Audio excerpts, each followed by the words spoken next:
Pleasant good evening. It's indeed a pleasure to be here on such a special occasion, and in memory of the Reverend George L. Cumberbatch, who was a giant, a pillar, a builder here in this Grand Bahama community.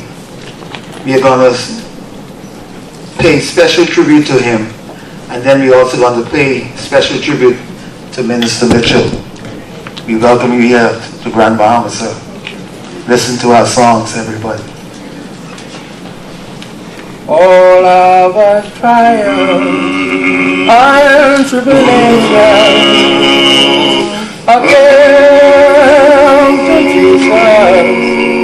He has taken my burden away.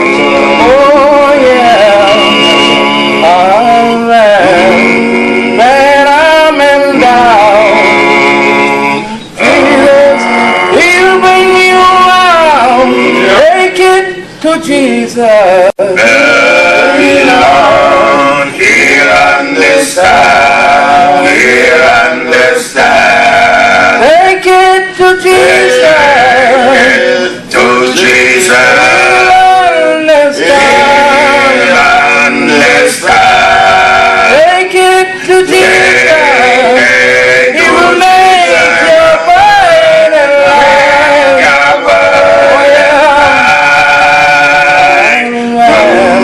When I'm in doubt, Jesus, He'll bring you out.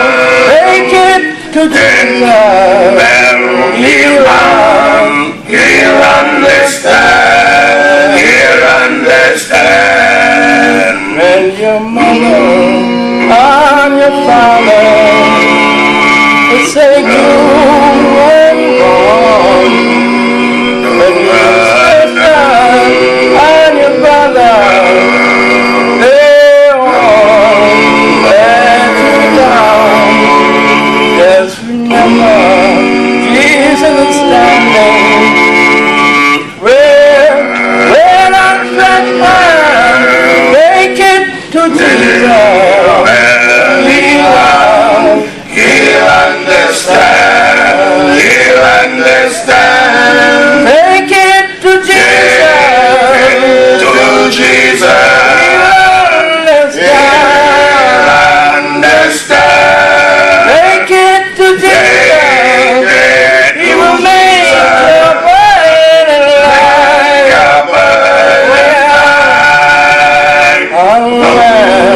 When I'm in doubt, Jesus, He'll bring you out. Take it to Jesus. He'll understand. He'll understand. Take it to Jesus. To Jesus. He'll understand. Take it to Jesus. He will make your burden light. Oh, when I'm in doubt, Jesus, He'll bring you out. Take it to Jesus. He'll understand. He'll understand.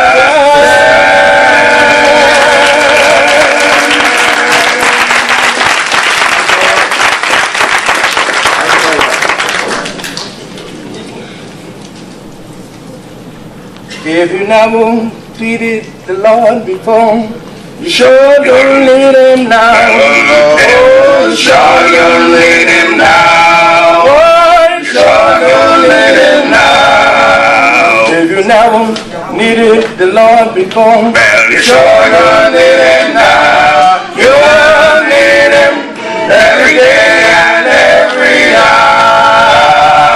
oh yes, you You need need Him in the morning. You need Him in the morning. Him in the morning. You need Him in the Oh yes, morning. you You need Him in the noonday. You need Him in the noonday. daytime. You need Him Oh in the yes, noonday. you You need Him in the midnight. You need Him in the midnight. night. You need Him in the midnight. You need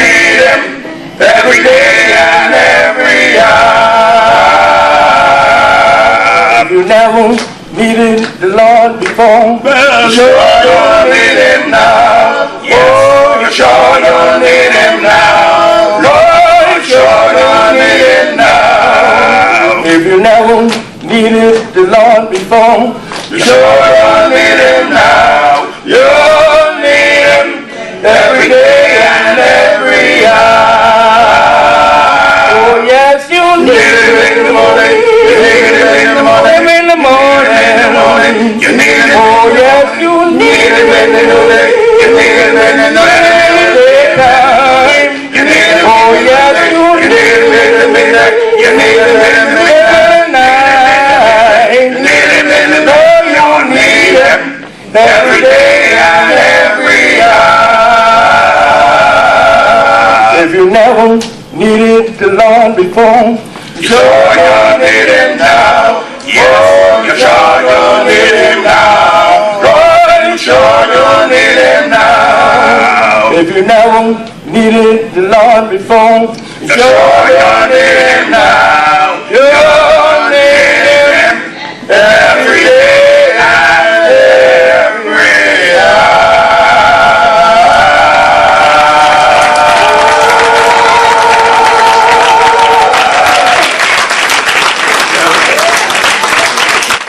What do you think of the brothers? Oh, yeah.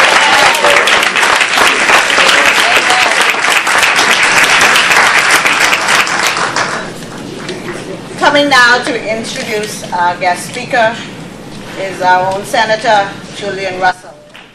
Thank you, thank you. Protocol have already been set. Please allow me to follow. Reverend Dr. Keith Russell, Reverend Susan Moss, officers and members of First Baptist, ladies and gentlemen, good evening. Good evening. It is truly a privilege to stand here this evening to introduce my colleague, the Honourable Fred Mitchell, whom I can describe best as focused, determined, resolute, and highly capable. Amen.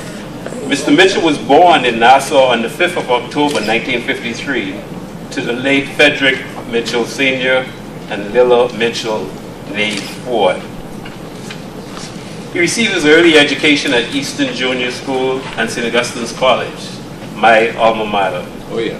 He completed his tertiary education at Antioch College, Harvard University, and the University of Buckingham. He holds a bachelor's degree in English literature, a master's in public administration, and a Bachelor of Law degree. He has also attained professional certificates of course to both the English and Bahamas bar. Mr. Mitchell was sworn in as Minister of Foreign Affairs and Immigration on May 10, 2012. In this capacity, his portfolio includes foreign affairs, foreign missions, protocol matters, extradition treaties, successions, coordination of application for international technical assistance, law of the sea, United Nations, Organization of American States, and CARICOM affairs. He's responsible for passports, visas, and immigration.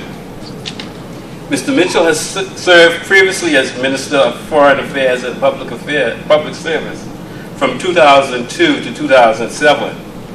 In 1992, or the period 1992 to 1997, he was chairman of the Senate Select Committee on Culture, former chairman of the Council for Foreign and Community Relations of CARICOM, and founding member of the Bahamas Committee on Southern Africa. He has also chaired the Commonwealth Observers Mission to the presidential election in Cameroon in 2011. As Minister of Foreign Affairs, Mr. Mitchell was instrumental in the fight to integrate Haiti as a member state of CARICOM. I think that's very significant in light of what's going on today. He has also negotiated a number of important international agreements on behalf of the Bahamas, including the Schengen Visa Agreement, the European Partnership Agreement. He was also instrumental in establishing the Bahamas diplomatic mission in Cuba and established the Bahamas Embassy in China. As a member of Parliament for Fox Hills, Mr. Mitchell has established a permanent constituency office in the community that is now used as a community center for the residents of Fox Hill. He has been instrumental in community building within Fox Hill and the wider constituency, and has been a benefactor and a friend to all the schools in the area, most notably Sunderland's Primary School, L.W. Young Junior High School, and the Doris Johnson High School. Mr. Mitchell has served in many social and professional organizations. He is a member of the Bahamas Bar Association, a founding member of the Bahamas Committee on Southern Africa, and was an activist in the Bahamas Human Rights Association. He currently serves as the co-chair on the Progressive Liberal Party's Committee on Foreign Affairs and Foreign Trade. Before becoming a cabinet minister, Mr. Mitchell was the sole practitioner of Gwendolyn House. He has worked previously at the Bahamas Tourist News Bureau, Bahamas Information Services, the Broadcasting Corporation of the Bahamas, the Office of the Prime Minister, the Herald, Aldelet and Associates, and Toot and Waller and Leonard. Ladies and gentlemen, it gives me great pleasure to welcome to First Baptist the Honourable Fred Mitchell, Minister of Foreign Affairs and Immigration.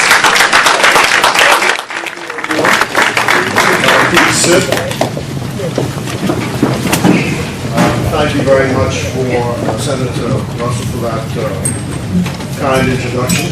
It's always interesting to be able to recount or hear somebody else recount what you've done, and to what I always do while it's going on is to check to be sure that I told the truth. I don't want to get caught in that flap. But you'll notice that Reverend Moss was able to attest to it, at least one part of it, that is being Easton Junior from 1960 to 65. And as she was speaking, I had the occasion when I was in Barbados last week to recall to students what a remarkable experience it was now in retrospect to have been handed off from Sadie Curtis at the Sand School to Dawson Conliffe at Easton Junior to Bonaventure Dean at St. Augustine's. Just a remarkable experience, and I think that must have something to do with the level of confidence which I have in what I do. And which leads me to the comment about the brothers and the music which they provided for us tonight before I came on. And well, first thing is I was surprised because I didn't know Rudy was a singer. Now I know. I'll have to book him later on, book the group later on. But the theme of the last piece of music was this question of needing the Lord. And it brings you to the question of faith and having faith. And I'm firm and resolute and strong in my faith. And that makes me proud and able to sing another song, which is a folk song, or a popular folk song, which is Obia Don't Work on Me.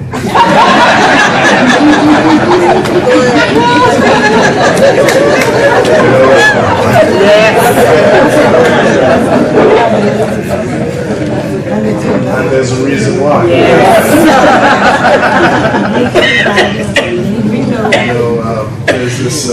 There's this story when Christ is on the mountain with his temptations, and he's looking down, and the devil says to him, all of this can be yours. And his answer is, get behind me.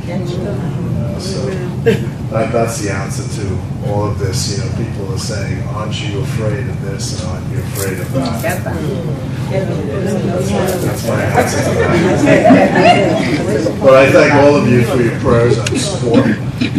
It is quite a challenging assignment, but one which I accept, and one which both my parents and all the school teachers I had. I listed the headmistress and the principals: Sadie Curtis, Dawson Conliffe, Bonaventure Dean, but there are many, many more. and that's what they would have expected. There's a lady named Lorna Glinton, who was a teacher at Eastern Junior. She's still alive today, and she lives down at Glinton's, Long Island. Some people actually call it burnt ground, but she's still there. And it's remarkable to me that people actually remember that I was a student in school in their classes. So, but it's good to see that they are proud of what I'm doing, and everything I do and say is meant to try and reinforce that sense of pride and not to let them down. Similarly, for the people I work with who are here tonight, the passport office headed here by Superintendent Russell, and the immigration department, which is headed by Mr. Herbert Ferguson, all of whom are sitting in the second row. And two men like your pastor, Reverend Russell, who I had the occasion to meet a few years ago now at a writer's seminar in Nassau.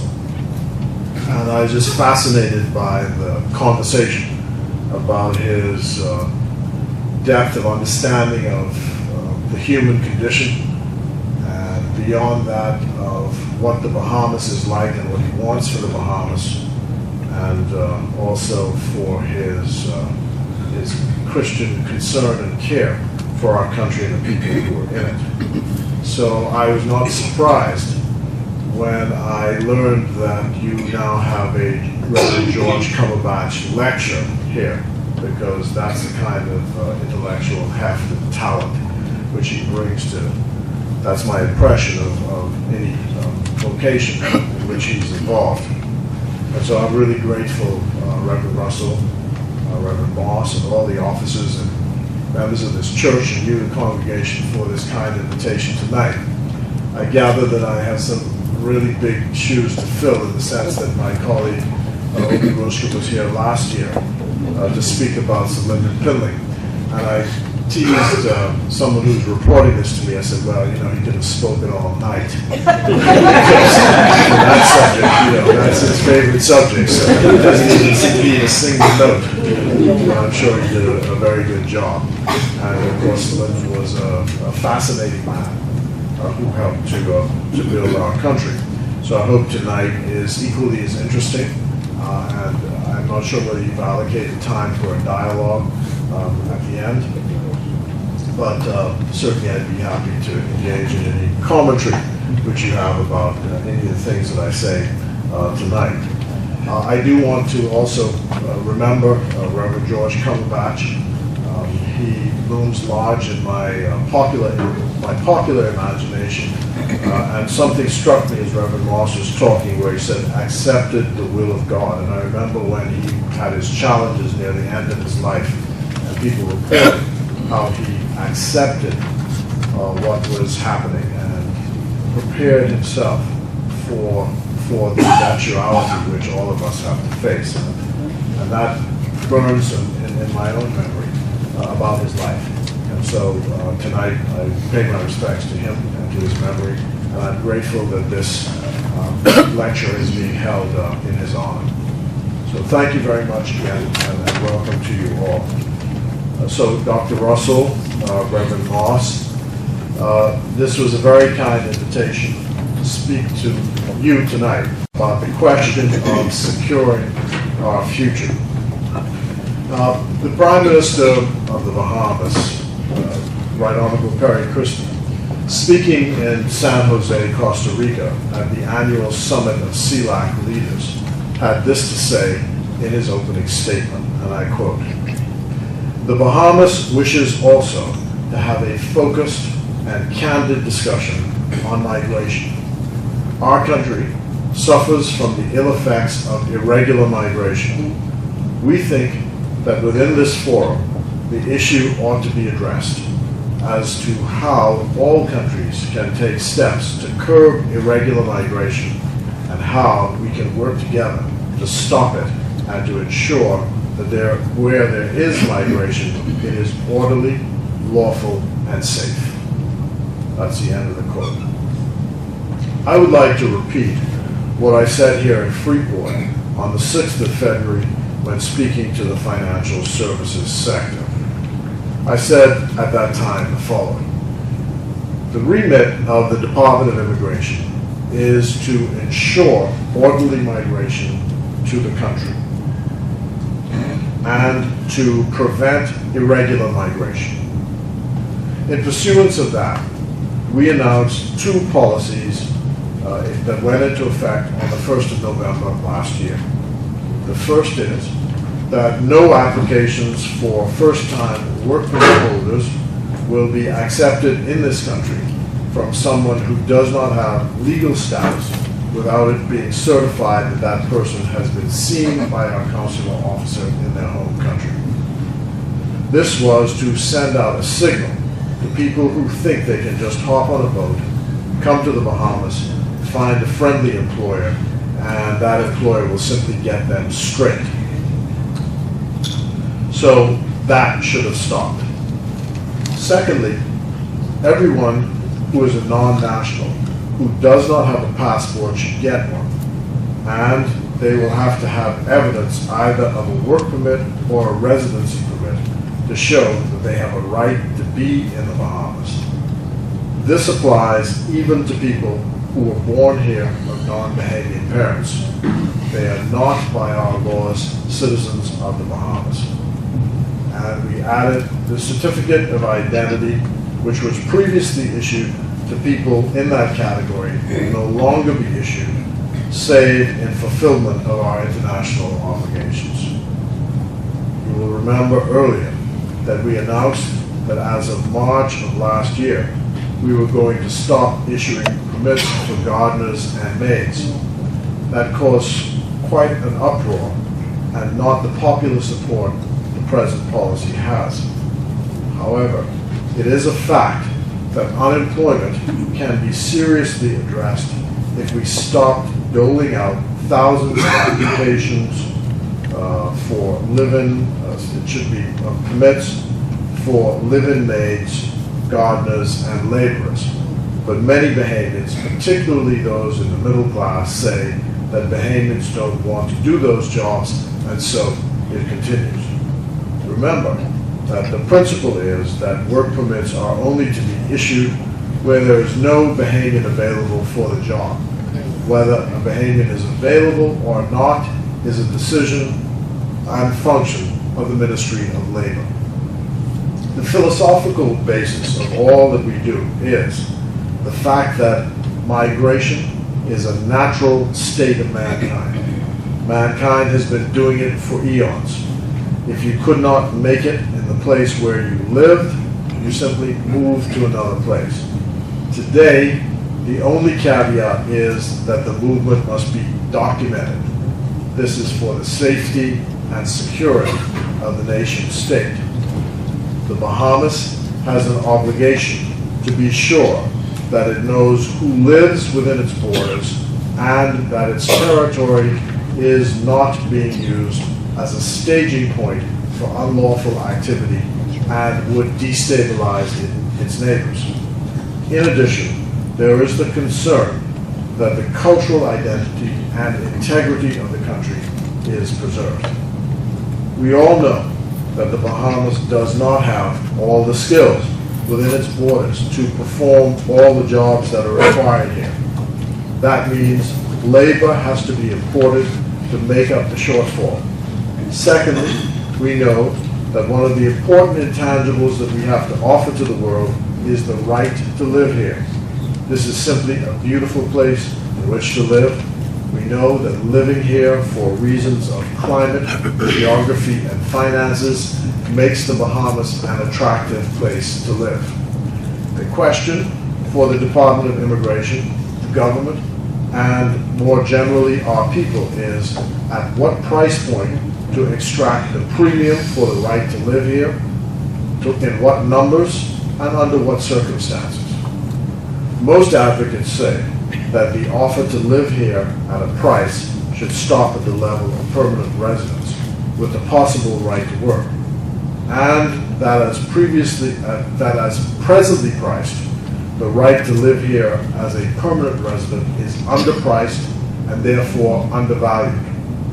considerable work has already been done on rectifying this pricing structure as we speak, and the question is when we can convince the Exchequer and the wider government that this is a sensible direction within which to move. So the present $10,000 per year fee for permanent residents is considered too low.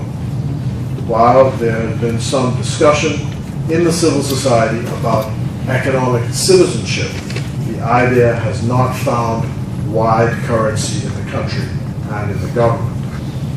That's the end of that quote. And then I indicated some of the issues which face the department. And I said this. One vexing issue, of course, in dealing with the documented worker is the issue of the efficiency with which this is all exercised.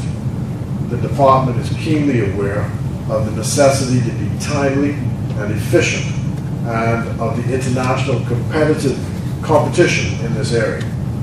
It does not have at present the equipment or the manpower to deal with the volume of requests, although that issue is being addressed. The Association of Banks and Trust Companies has offered some assistance in this area. The regular migrants and their would-be employers complain of slow services by the department.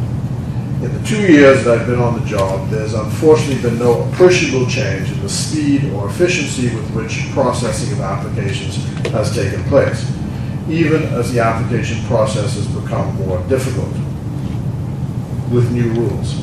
This is not for lack of trying, but there appears to be certain cultural structural issues which defy rational thinking and attempts at change. The issue is in part the lack of manpower and the lack of equipment and the lack of money.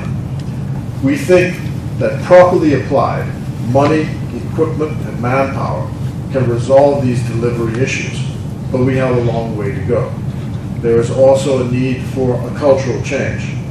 The Gordian knot is that we believe that there is money to be found if only the pricing point to which I referred is adjusted to accurately reflect the cost of the service, but there is slow acceptance in the wider society and in the bureaucracy that this is the answer.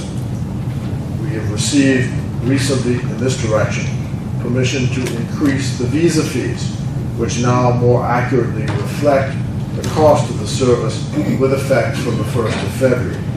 That is the point to which we ought to get with regard to all government services. The price ought to accurately reflect the cost of the delivery of the service. You will then be able to fund all the inputs, and there can be no excuse for the lack of a timely and rational delivery of the product or service. Indeed, one easy example is to be able to charge a premium for a rushed or emergency service. Today, sad to say, if you pay your fees to get a work permit application, it often takes 6 weeks before you have the actual work permit in your hands. We continue to struggle with management issues which are so far not easily solved.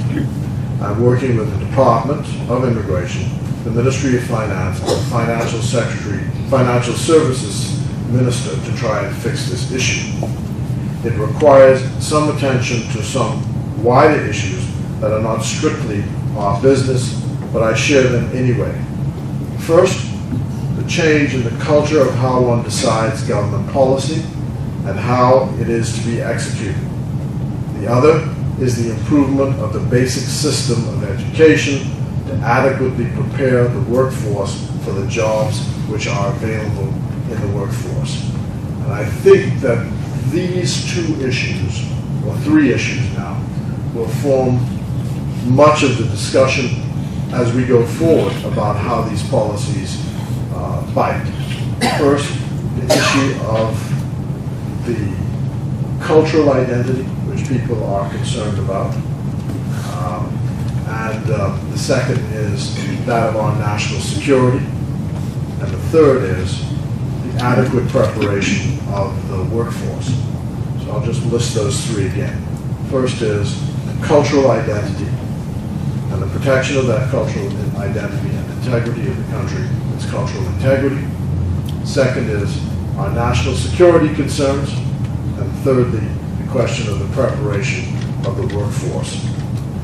Today, as I was speaking in the House of Assembly, I spoke to the issue of whether or not a businessman or woman in this country is in any way stopped from progressing his or her business by immigration policies. And there was a newspaper story about this in the Tribune this morning, in its business section, or it may have been the Guardian. But certainly in the last week, both newspapers have run stories which they talked about. They blamed the Immigration Department and its policies for retarding the progress of businesses in the country, because they claim that because of these policies, the businesses were unable to hire the talent that they needed to run their businesses. And I challenged them in the House to point out any single case where such a thing has happened, since the number of refusals for permit applications is so low as to be non-existent.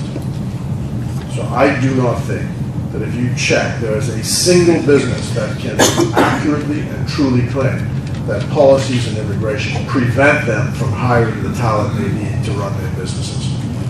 And that is a false statement in my view. We struggle, however, with wider issues, that of what I spoke about last, the education of the workforce and the willingness of workers to work who are Bahamian at the price which is offered for their labor. And that's an important point. Bahamian workers willing to work at the price which is offered for their labor. There is no reason, for example, why we should be giving work permits for laborers and gardeners. But you know the point that I said. The Bahamian middle class makes the argument that first, you can't find dependable workers to fill these jobs who are Bahamians. Constantly, contractors on construction sites say, for example, how workers come who are Bahamian, show up for a week, and after their first paycheck, they don't return. Others say that Bahamian domestics do not want to live in, and they don't mind their own business, and they steal your things. You hear that over and over. Now, while this is anecdotal, we do know that education of the workforce remains a challenge. And when I spoke here recently, I recalled an article in the Tribune about this subject, and I said the following. A report in the business section of the Tribune on the 19th of January about poverty, the connection of the failure of getting an education and the skill set was an interesting article. It was based on a report by the Inter-American Development Bank, and it said that people who are poor have a poor chance of getting a proper education. So, IDB says people who are poor have a poor chance of getting a proper education. Thus, the need to fight poverty. And I just had this experience this morning. Soundlands Primary School, where the principal is telling me that the number of kids showing up to school who don't have food to eat in the mornings has risen. And she's had to take steps to increase those on the school welfare program as a result of it. So we know that, as simple as that sounds, having a full stomach is a key aid to learning. And so that is an important measure. I am now lobbying within the government to consider implementing across the wider public administration what I'm calling a livable wage for our employees, because you have to ask yourself whether it is conscionable to pay a minimum wage at the entry level for the government, which is now $225 a week, when it appears to many that no one can live off $225 a week in this country. So you know that discussions have been started about adjusting the minimum wage, and you have to make a distinction between the national minimum wage, which is now set at $150 a week. The government's entry point is $225 a week.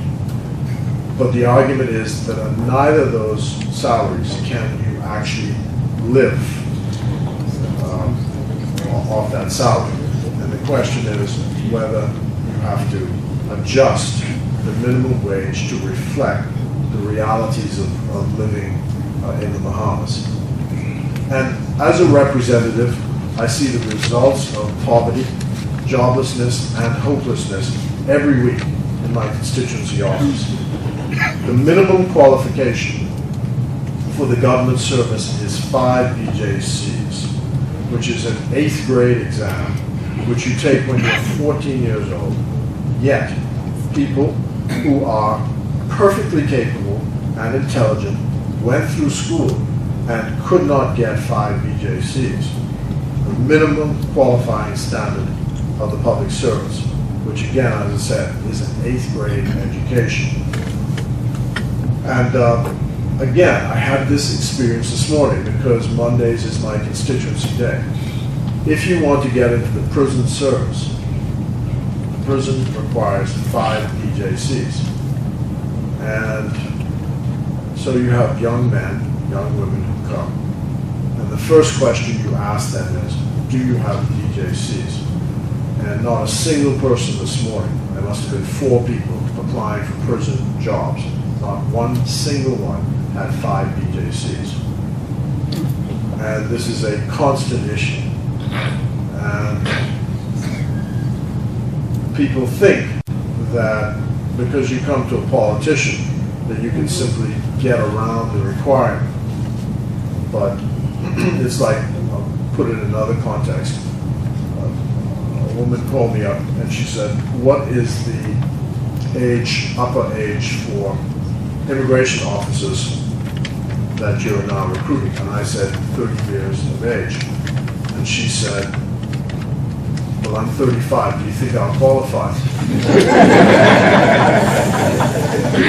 And I said, well, he's 35 more than 30.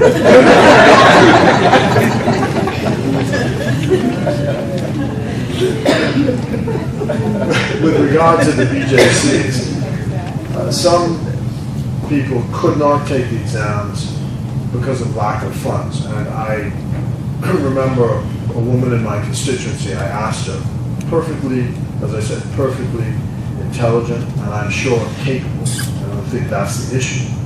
But she told me that when it came time for her to take the exam, her mother had 2 children, her brother and herself. And the mother only had funds to pay for the brother, for 1 child. So she had to make a choice. And the choice was made for the male to take the exam, and the daughter just went without. So she's now she entered the workforce at 20-something, and they're requiring the BJCs, but because of that decision that was taken when she was 14 years old, no BJCs. Of course, her mother did not know that if you could not afford to pay, the government would pay for you. So there's no reason why, on the basis of money, you should skip or miss the exam. Then the second question is, related to that, is why do so many people fail the exam? That's the issue we really have to get to. Because the exam is not a difficult exam, or shouldn't be a difficult exam. And most people who take it should pass it. And so you must say to yourself that the system itself is a failure, where only 15% or so pass with grades that are acceptable. That's the issue. Why did most people not get through with acceptable grades? Now you can go into all sorts of theories about organizational behavior and all the rest of it. But the feeling is that you need smaller classrooms, individual attention. Perhaps the design of our education is too much rooted in the 19th century, which was preparing workers to work in factories and not paying attention to the individual needs of students. Because one thing a behaviorist told me is that you have an education system that seems to treat everybody the same, when everything we know about nature is everybody is different, not the same. and so everyone requires individual attention. But the fact is, you need the BJCs or the BGCSEs because these are the standards. And if you have these exams, even if you don't go on to do a degree, these exams equip you. They give you the basis for dealing with the complex concepts of managing your life and ultimately the national life. It trains your mind to think in a particular way. There is a campaign now.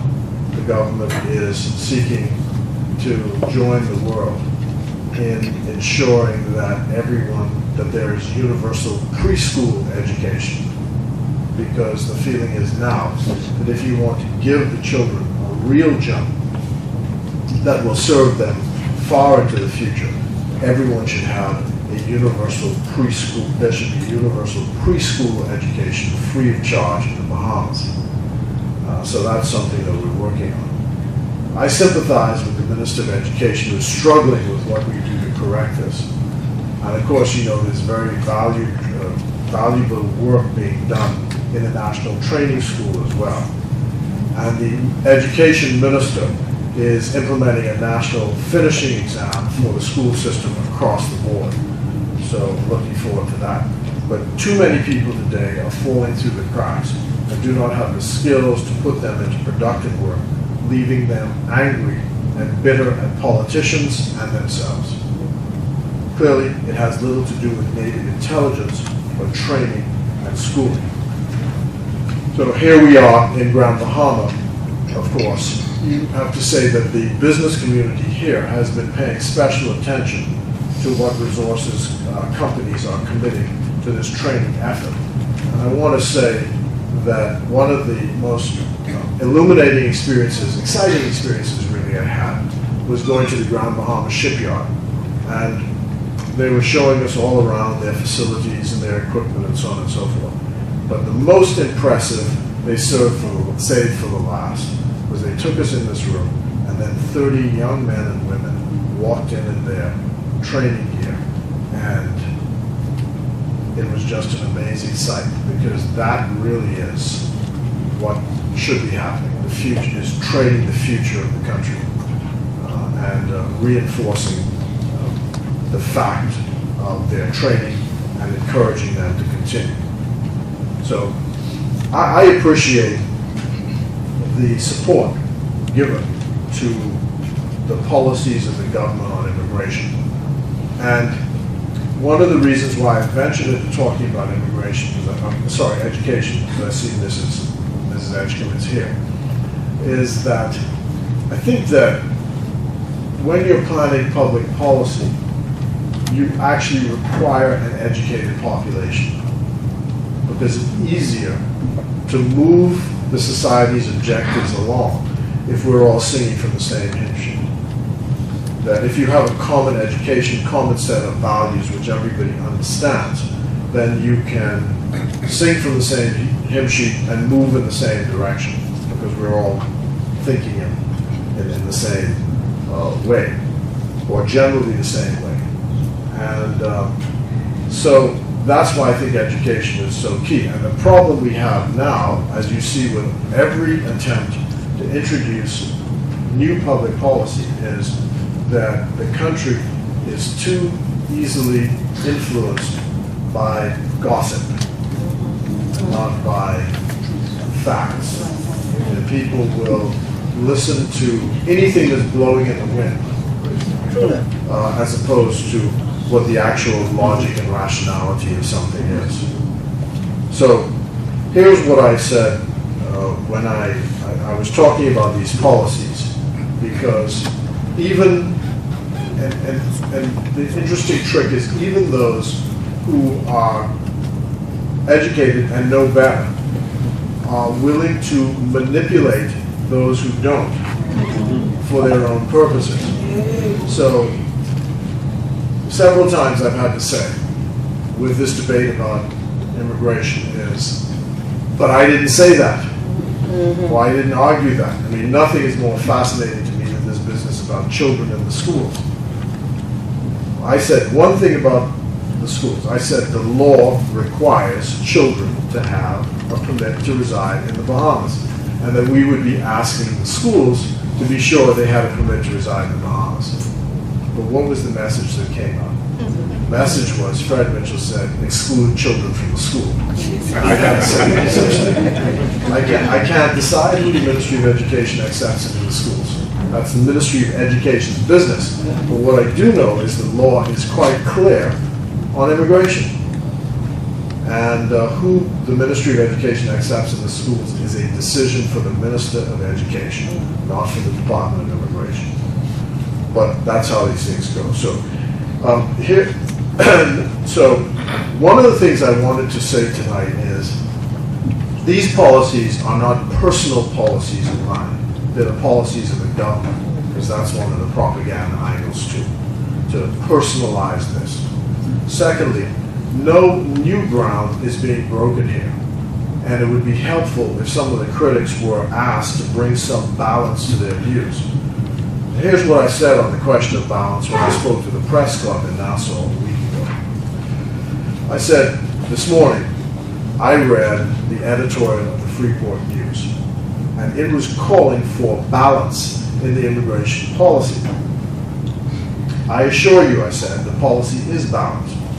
I also assure you that any governmental policy is always a balancing act by its very nature, but does not the same standard apply to a newspaper covering and questioning civic activists who say the most outrageous things and no objective organization has called them to account. The Grand Bahama Human Rights Association and the Nassau Institute, for example. Who are these organizations? As far as anyone can tell, there are two people publicly connected with each. And recently, in the case of the Human Rights Association, there were three. Yet, they push above their weight in cyberspace and access to public columns without questioning their authenticity, their bona fides, and their accuracy. I've said this many times. The Immigration Department of the Bahamas has been accused of, quote, institutional terrorism. When that did not work, it was accused of, quote, ethnic cleansing, which is a crime against humanity. And what ethnic cleansing means is that you choose some ethnic group and you decide to eliminate them from the society. So that's what the Immigration Department has been accused of doing, which is, again, a crime against humanity. Now, when that did not work, they accused the Immigration Department of running Auschwitz in the Bahamas. Now, Auschwitz is a Nazi gas chamber. That means they were gassing human beings. So the Bahamas government, the Immigration Department, is being accused by civil rights activists in Grand Bahama that we are running a Nazi gas chamber somewhere in the Bahamas. So, first, it's not true. And secondly, there is no evidence of it in a facility that's open for anyone who has an attorney can go into the facility and see the facility. Yet, these wild, unfounded claims have been repeated over and over again without anybody challenging the assertions that a crime against humanity has been committed in this country. And there's been none by the Department of Immigration. There's been none, and there's no evidence of it. So perhaps there ought to be some balance. This is what I was saying in the Freeport News. Perhaps there ought to be some balance brought there. Today, I went farther and indicated that if these critics were not careful, they would find themselves unwittingly on the side of a sophisticated criminal conspiracy of migrant smuggling which threatens this country. This is not a simple matter of poor migrants finding their way here on rickety boats, but a sophisticated smuggling operation that charges up to $5,000 per head to get people into this country and onto the United States. The critics have to say whether they support this or not. The critics have to say whether they want any defense to be put up for this country at all, or we are to do nothing in the face of it. In a few weeks, there'll be a major operations in Abaco, and a staging meeting of government agencies is to be held on Friday, the 20th of February in Abaco to plan the way forward. So, let me summarize these events and policies for you. The government is aware of the balance that needs to be struck between enforcement of laws and the welcoming nature that must be part of this jurisdiction. So there's that balancing act. You know, the immigration officer is called upon to welcome the tourist who comes in at the airport, and that same immigration officer has to prevent the bad guys from coming into the Bahamas. So that's the balancing act on the ground. We're seeking now to work within the financial services sector on improving the range of products and the efficiency of the delivery of those products. We're also working with the sector on adjusting the pricing points to more adequately reflect the value of what is being offered and to recoup the costs of providing a timely service. Economic citizenship is not on the table, but permanent residence on an accelerated basis remains a product which we offer.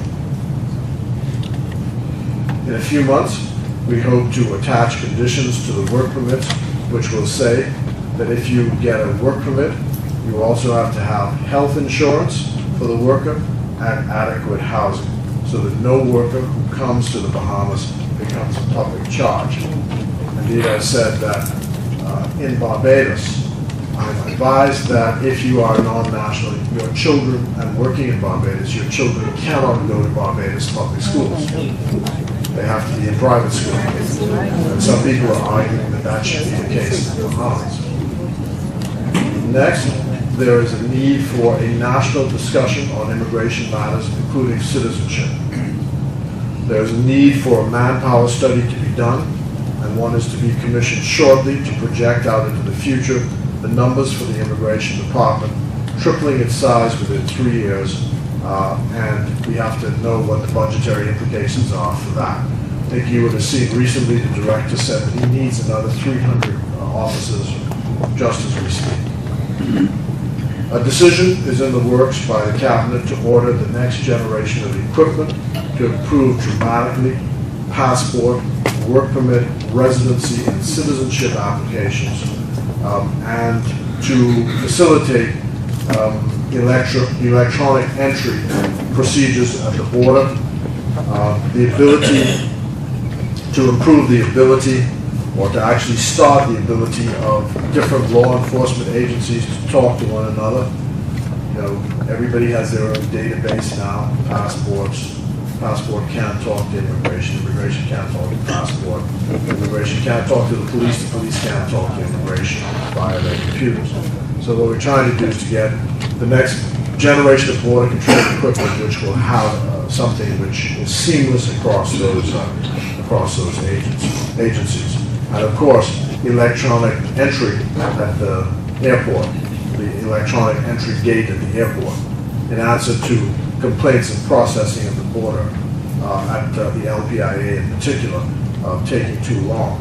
I said to colleagues in the House of Assembly today that the vendors who were selling this equipment said to me that the Minister for Immigration in Jamaica has become the most popular minister in Jamaica because they now have electronic entry gates in Kingston. So I told them there's hope for me yet. So, schools, I'll repeat, schools will be asked come September for everyone in school to have a passport and evidence of a right to reside in the Bahamas. There are major operations coming in Abaco now within 42 days to help them stem the tide of illegal migration. We will need the help and assistance and support of the public. We thank you very much for the support which you have given us. In this connection, I am seeking to establish a public affairs unit within the Department of Immigration. Here, too, there is a need for a cultural shift. Too many times, the answer to these issues, the answers have to come from the minister, when the questions and issues which draw the public's attention should be routinely dealt with by an official of the department. My view is the department has nothing to hide, and that all relevant facts subject to national security and privacy issues ought to be available on request. The department gets from time to time some pushback because directors coming here for meetings have been delayed at the border. We hope that efforts to address this have worked, and I look forward to the feedback on this. However, I want to add a word of caution, and that is more in the local context that with visiting directors, because we've just had an instance of this here around Bahama. I want to make this point. The fact that someone is a homeowner, here, as a homeowner's card, or a director of a condominium association, or is an economic permanent resident, does not give that person the right to work in the facilities without a work permit. I want to say that again. The fact that you are director in a condominium association does not give you the right to work without a work permit. So you should understand that. The definition of gainfully employed is very wide and is defined by the law as being, and the law is broadly based, and it is now being strictly enforced by the department. So, ladies and gentlemen, that summarizes where we are on all these policies. We hope that what they do is they send out a psychological signal to the country and to the outside world that the Bahamas is serious about protecting its borders, that the integrity of our culture will be protected, and that the security of the state is uppermost and paramount in our minds. So I hope that provides you some fodder for a few minutes discussion, and I thank you for your kind attention tonight.